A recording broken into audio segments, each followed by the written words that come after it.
Justice, diversity, equity, and inclusion.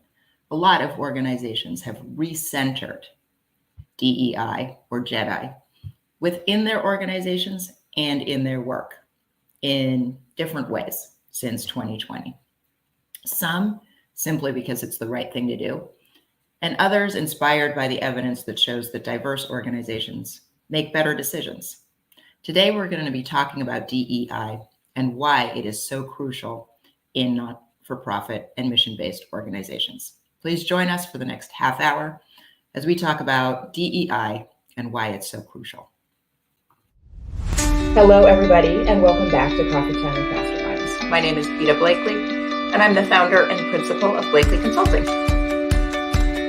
Welcome to Coffee Time with Masterminds. I am Cynthia Rojas, founder and principal of To Your Growth. Welcome to Coffee Time with Masterminds. I'm Rebecca Tuttle, founder and principal of Grant Right Now and Grant Writing for Good. Welcome to Coffee Time with Masterminds, a 30-minute conversation with and for the leaders of mission-based organizations. I am Peta Blakely, the founder and principal of Blakely Consulting. And I want to welcome our listeners, both here in the United States and in Australia and around the world. If you're here, please let us know your name and where you're joining us from in the comments. Today, I am joined by my colleague, Cynthia Rojas. Good morning. Hi, Peta. How are you? I'm great. How are you? I'm good. I'm so good. So we're kicking off a series on DEI, or JEDI, as some people call it, justice, equity, diversity, and inclusion. And today we're talking about why it's so important for not-for-profit organizations and other organizations to take to center DEI in their organizations. Yeah. It's a topic that is near and dear to your heart. I mean, you talk about it all the time. You approach your work with that lens naturally. So I'm excited to be talking about this with you. Yeah, me too. I'm excited. So what's the number one reason why this is important? And go ahead. Well, I'll tell you this. This is interesting. I've heard of JEDI and but have not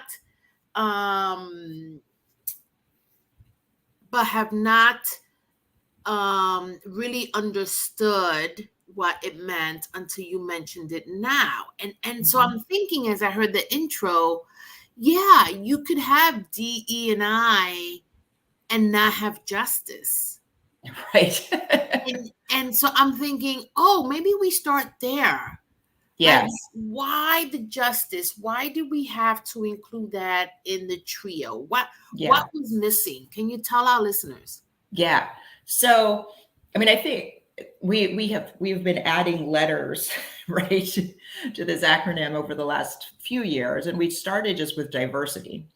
Yes. And then some people said it's not enough to include diversity if you are not going to make space for diverse voices and perspectives, right? And so we started to talk about inclusion, right? And then we said, okay, but how do we make this fair? We can have people who represent diverse groups and we can have them included, and then we can also have them working twice as hard and getting paid less, right? So we added equity, right? And then finally we said, like, I think we got it backwards, right? We're looking at the what and we're not looking at the why. Right? And the why is, if we are going to dismantle systems of injustice, we can't do it without centering justice. Yeah. Right. And we have to do that in the organizations as well as outside of the organizations. Because simply, like, if I can't do it in my own house, I can't do it for my whole town. Right. Right.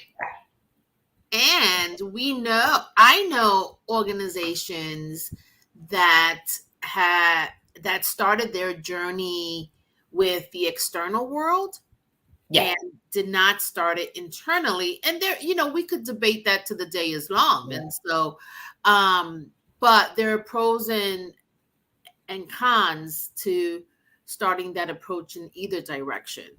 Yeah, So, say more about that. Like, what well, are the pros of that? yeah. So sometimes, right, the work internally is a long process. And if you start there, you may not get to the external or to the front facing Jedi Yep. work that Yep. you need to, right? Because you could be internal for a really long time. One. Mm-hmm. Two, sometimes your work is so important, right? We are talking, we could be talking about individuals that are in survival mode, right? And really looking at our structures and our processes and whether they are, you know, if they are Yeah. if they center inclusion and equity, and if they don't, addressing that because it has the highest impact to those they serve. And right now I'm thinking about the homeless sector, or I'm thinking about the resettlement sector where we have our newcomers coming to America, right? And so sometimes it's just important to start there because the work is so critical. And sometimes just doing both at the same time is hard. Yeah, right. And I want to be careful because as consultants, we can say, well, you should do it at the same time. And this is my response. Individuals have full-time jobs already, and we need to be sensitive to the work must go on. It's not like we're going to shut down the homeless center because we got to focus on Jedi, right? We got to do the work and focus. And for some organizations, this is added work. So it is a lot of added work. Yeah. And it's hard work. Yes. Yes. Yeah. And in this series, we're going to be talking to individuals who have started it, implemented it, are living it. And we're hoping to find people who also, they're still struggling. We want to hear the real. Yeah. Yeah. Yep. Well, that is a really interesting point. And you're right. It takes a lot of time, right? The inequalities, right, and the lack of diversity has been baked in over many, many years. So it's not going to be a quick fix. Right. Yeah. Yes. Yeah. Yes. And but we started with why is it important? Why is it important in nonprofit mission-based organizations? Well, particularly the organizations that I work with are all working in communities of color, right? Mm-hmm. And the model of nonprofit work and philanthropy traditionally was more well-to-do white people go into less well-to-do areas, right? And less white areas and do good things, right? And there are, I don't want to minimize the fact that they have done good things, but it's hard to imagine that those people and those organizations are really fully invested in dismantling the system that gives them the privilege of coming in and doing good things. I love that. Yeah. So, right. I mean, there is a certain amount of, what's the word I want? Like balance, right? Like built into this system. Yeah. And it's working for them, right? It's working for these whiter and wealthier organizations. And what they are essentially going to do is institutionalize poverty, right? And create this like poverty complex, right? Mm-hmm. Poverty industry. The much more radical way of looking at it is, how do we partner with these communities and give them the resources that they want and need to tackle these problems and solve them themselves in a way that is based on their strengths instead of our strengths, and their assets instead of our assets, and that emphasizes their abilities and assets and not their inabilities and failures failures, right? Which are generally caused by the systemic racism that is supported by the larger structure, right? These are not internal failures, they're systemic failures, right? So you've really got to shift all of your thinking, right? Are there some white people in white-led organizations who are doing that? Absolutely. But it would be easier if we just brought in the other perspectives, right? Yeah. And yet hard to do. I'll tell you this. I had this moment yesterday, right? So I have begun to read the Bible. And this is interesting because I didn't read it as a child. So reading it as an adult, having had experienced all that I have experienced, I think I read it with an interesting lens. Yeah. So I'm reading the Bible, and I'm reading a book in the Bible that talks about how to behave.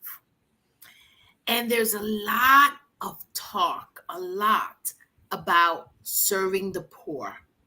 Mm-hmm. And there's this anti-wealth sentiment that gets mentioned over and over again. Yeah. And like the love for money is terrible. And, you know, and I'm reading it and I'm thinking, I appreciate this, which is where that martyr comes from. But I mean, that's not the part that I appreciate, but I appreciate this take care of your brother kind of attitude, because I truly believe in that, right? Yeah. However, I'm reading and I'm like, but nobody's talking about eradicating.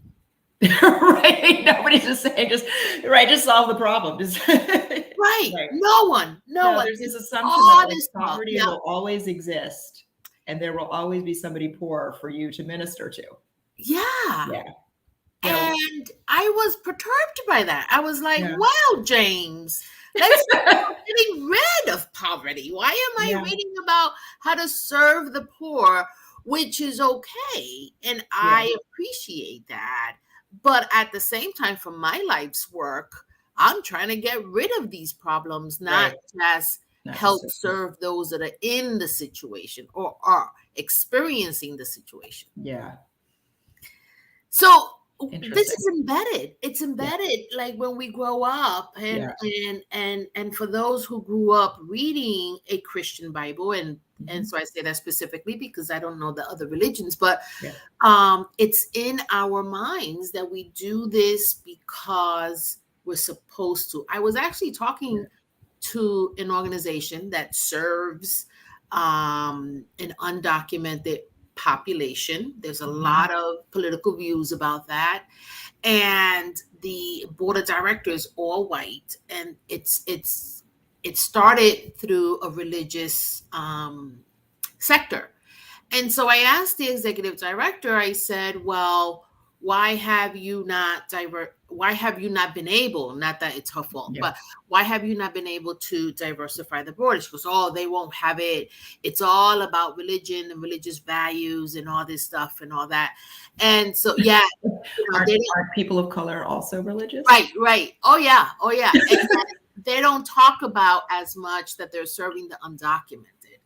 To them is about the poor. So I asked her, I said, what do you think drives them to do this work, right? To volunteer their time. And she said, because of their religion.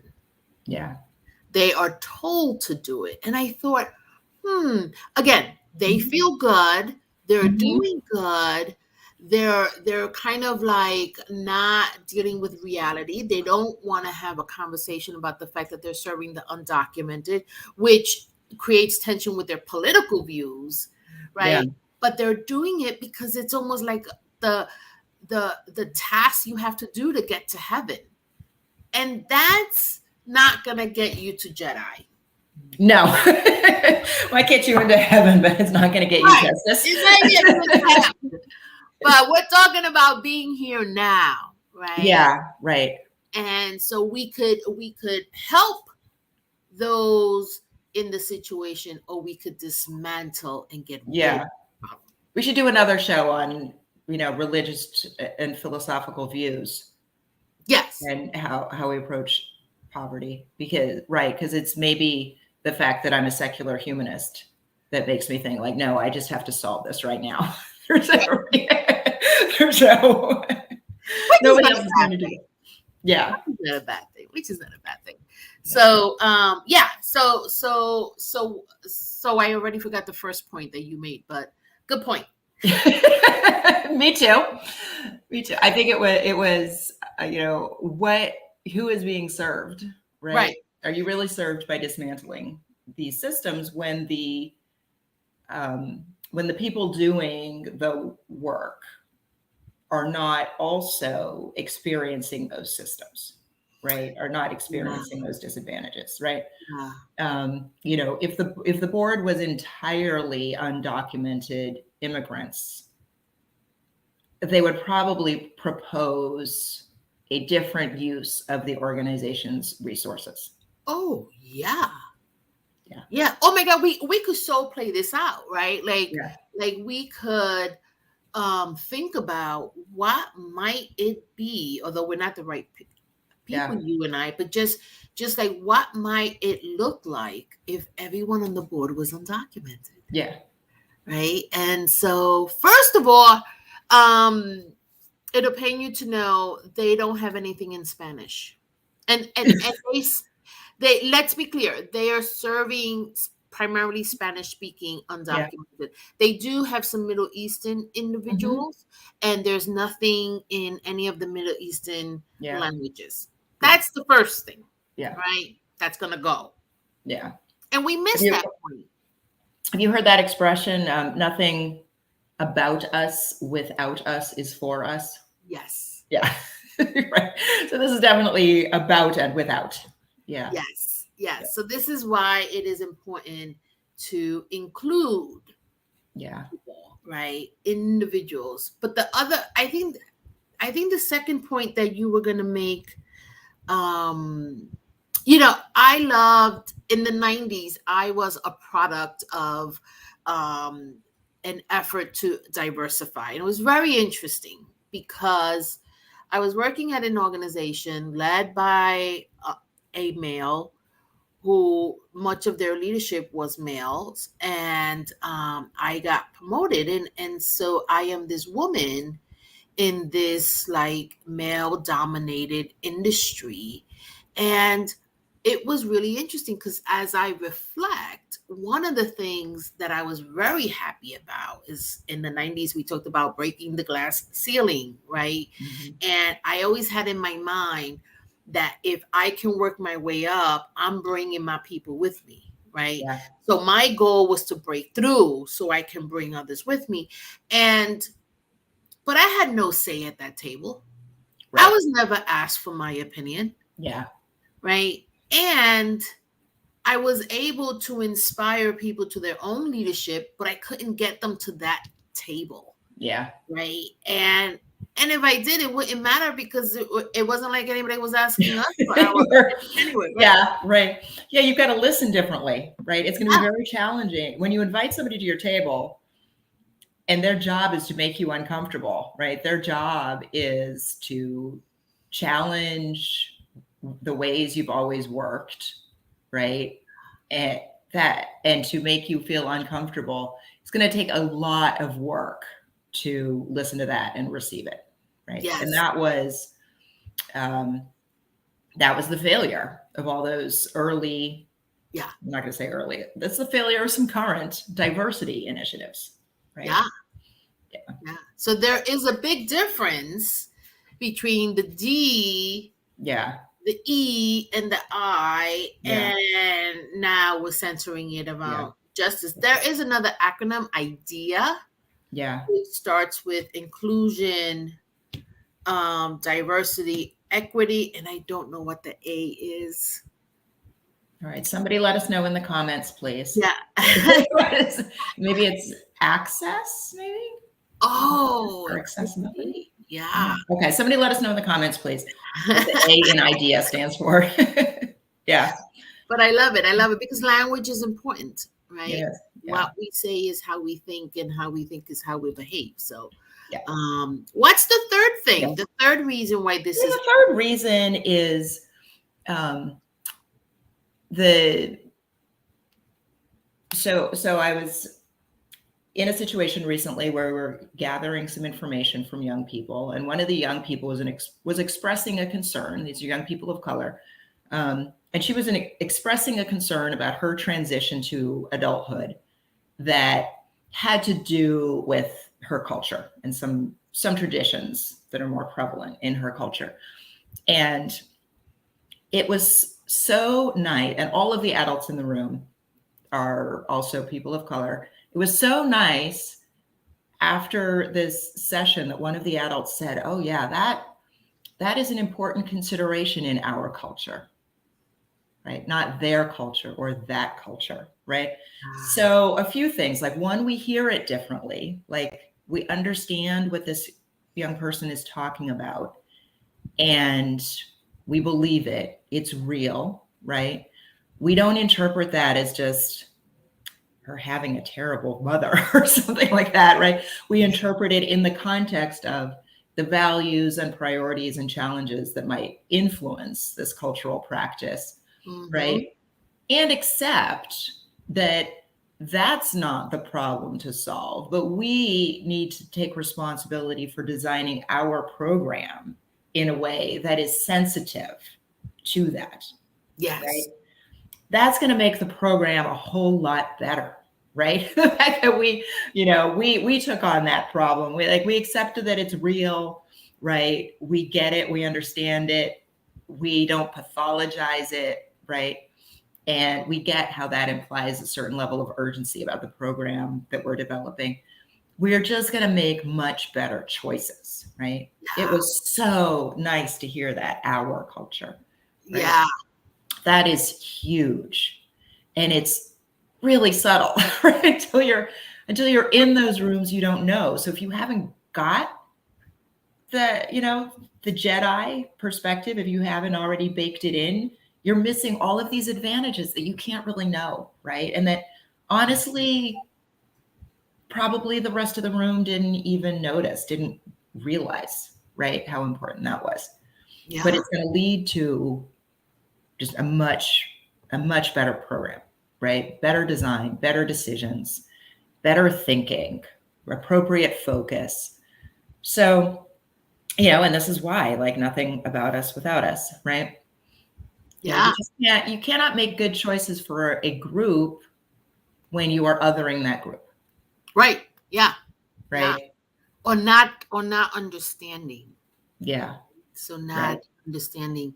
And so I often, whenever I'm stuck about something and trying to work through something, I think about, so one group of individuals that I don't know a lot about are transgender youth, right? I don't know any. I am cisgender,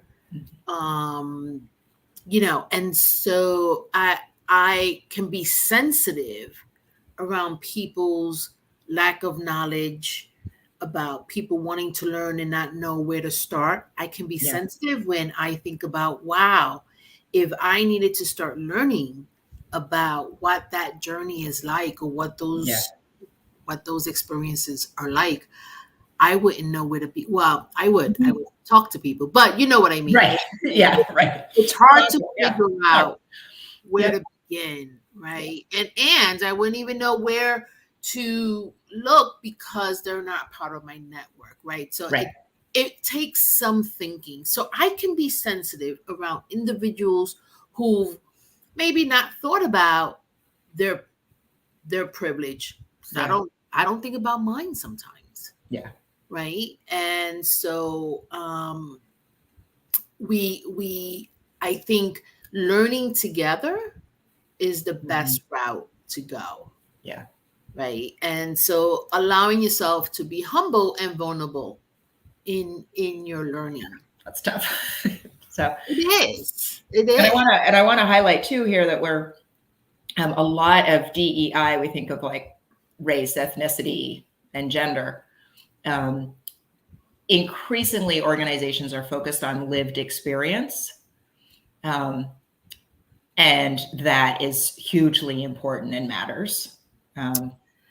lived experiences, people who've actually had or are currently having the situation that you're addressing, right? So people who are unhoused should be on your board when you are dealing with homelessness. Like people who have substance use disorders should be at the table designing programs for people with substance use disorders, right? It's like, this is a little bit hard to wrap your head around if you've never operated that way. Right. Yeah. But yeah, they can and they should, right? And it's your responsibility, if you're doing that work, to be including those voices. Oh, absolutely. Absolutely. And you told me a story recently about a dog that was partnered with an individual that wasn't housed. Oh, yeah. And he had to give the dog up. And so I immediately thought, when you were telling me that story, I said, wow, I can't imagine losing everything. Yeah. And your dog. The dog. How awful is that? Like, oh my God. And that he gave it up to save the dog. Like, oh my God. And so having someone on the board that has had that experience might help a shelter consider pets. Right. And how valuable pets are. Or foster care for dogs. Right. Yeah. Right. I mean, there are other solutions. It's right. Yeah. Yeah. It's terrible that they end up separated that way. Yeah. Yeah. So it's, I think, because people just operate out of their silos. Like, there is the dog rescue industry, and then there's the homelessness industry. Right. And probably nobody on either of those boards has ever been homeless with their dog. Right. So exactly. Yeah. I had someone approach me. She is interested in some coaching. And so we were talking about the areas that she thinks that she would want to focus on. And she said something interesting. And so I thought, oh, wow. She's from the Middle East. And so she wears a scarf.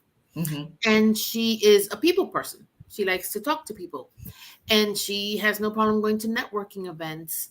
And she actually, when she first came to the country, got some coaching around how to network in American culture. And she says, there's one thing I can't seem to change or figure out is people's reaction to me. Yeah. People assume that I don't know English. People assume they treat me like I don't know what I'm talking about. Yeah. And I'm thinking, oh my, you don't need coaching. The rest of the world needs coaching. Everybody else needs coaching, right? Yeah. And I'm a little busy for the rest of the world. Yeah. This is why I get so mad at all these articles that say, like, women, here's how to talk so people will take you seriously. Don't say don't say like, avoid vocal fry. Like, why don't you all just listen better? Yeah. Like, how come the world's inability to listen to female voices is our problem? Yes. Yeah. No, it's and I'm a storyteller, and there's nothing, it's you, if you want to be a storyteller, you gotta be able to take criticism, because everything gets criticized. Like when you just said the ums and the like, oh my God, it so triggered me. Because there'll be somebody counting how many ums you said in the story, right? And so it makes me so angry when people say that. What I hear is, you were listening to count the ums. Yeah. You were not listening to what I was conveying. Yeah. And that's rude. That's on you. Yes. I mean, unless you're at Toastmasters and that's specifically somebody's job to count the ums. But right. If I'm trying to tell you a story and then you're like, you said 27 times. I know. I'm like, screw you. I'm never telling you a story again. You're a very bad listener. You are not included. Because of your injustice, we're not including you. Right. So I love it. Well, we did this show because we're going to start a series on all things DE&I and JDEI, Jedi, JEDI. And we're going to have some guests, and we're going to talk through this what I want to think about as mutual learning. What are organizations and leaders learning about their journey? And those who haven't begun, why not? Like help us understand the challenges that you're facing in embarking on this journey, because those challenges are real. They're real, and we can learn from them. Yeah. If it was easy, it would have been solved by now. Oh God, yeah. Yes. All right. So All right, have a great weekend, everybody. bye.